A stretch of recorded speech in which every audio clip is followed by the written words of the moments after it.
Ramakrishna শরণম YouTube চ্যানেলে সকল রামকৃষ্ণ ভক্তমণ্ডলীকে স্বাগত।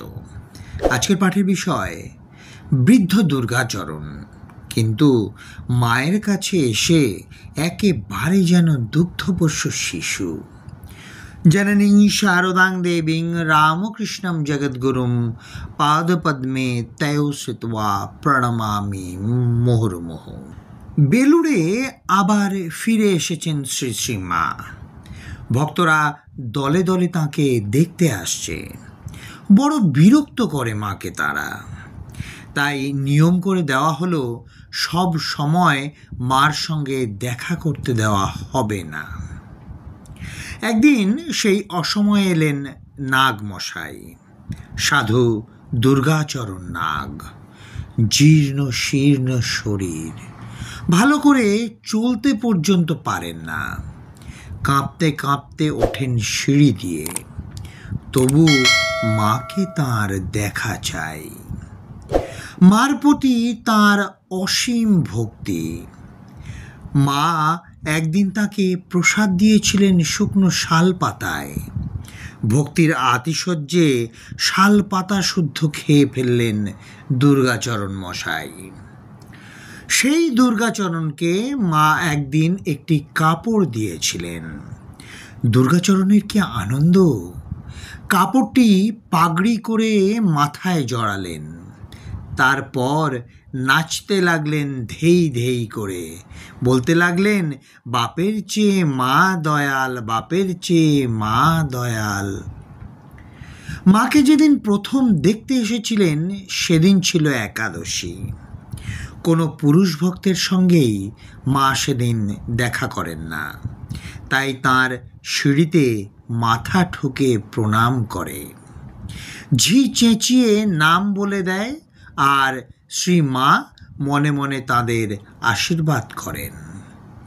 মার সঙ্গে দেখা হবে না শুনে দুর্গাচরণ মাথা ঠুকতে লাগলেন সিঁড়ির ওপর।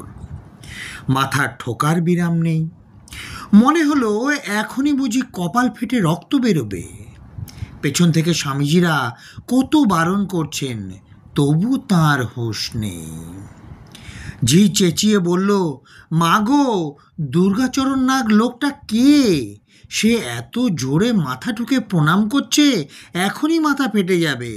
একেবারে পাগল, কারো বারণ শুনছে না। মার কানে সে কথা যেতেই তিনি চঞ্চল হয়ে উঠলেন। বললেন, যোগিনকে বলো এখানে পাঠিয়ে দিক। স্বামী যোগানন্দ ধরে নিয়ে এলেন দুর্গাচরণকে। মা দেখল কপাল ফুলে গেছে, চোখ দিয়ে জল ঝরছে অঝোর ধারায়। ঝাপসা চোখে ভালো করে দেখতে পাচ্ছেন না। পা এখানে ফেলতে ওখানে ফেলছেন। মুখে শুধু মা মা ধ্বনি। পাগল অথচ শান্ত নম্র। মা এসে ধরলেন দুর্গাচরণকে, কাছে এনে বসালেন। নিজের কাপড়ের আঁচল দিয়ে মুছিয়ে দিলেন চোখের জল। সন্তানকে তো এমনি করে মা স্নেহ করেন, এমন করেই চোখের জল মুছিয়ে দেন, ভুলিয়ে দেন সন্তানের দুঃখ বেদনা। ওদিকে ভিতর ঘরে মার তখন খাবার আয়োজন হয়েছিল। এলো লুচি, মিষ্টি ও ফল। মা সামান্য কিছু আহার করলেন, তারপর খাইয়ে দিতে লাগলেন দুর্গাচরণকে। কিন্তু খাওয়ার দিকে মন নেই।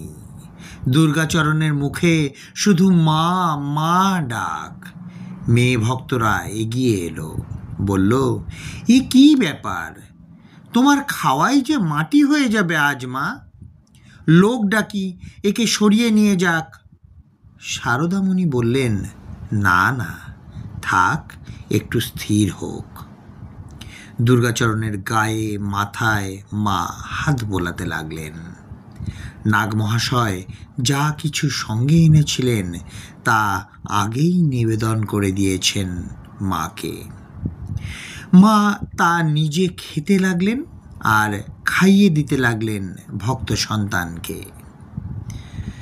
বৃদ্ধ দুর্গাচরণ, কিন্তু মায়ের কাছে এসে একেবারে যেন দুগ্ধপোষ্য শিশু।